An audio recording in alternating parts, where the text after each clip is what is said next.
A donut shop is pitched as the best job in Portland. Well, there is one caveat. This is the best job in Portland for people who eat meat.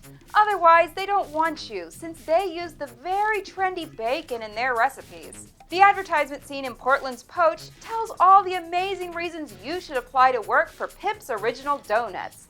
The pay is good, and employees get a $50 Amazon gift card for their birthday.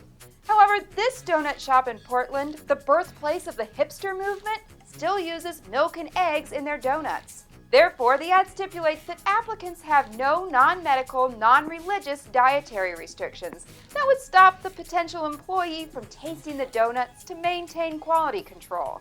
This also eliminates those who are gluten-free.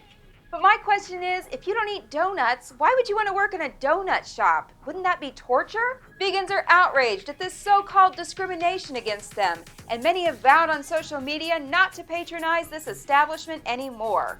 One can assume people that love donuts simply say, "More for me." I'm Keri Lumm for Buzz 60. Now you know, pass it on.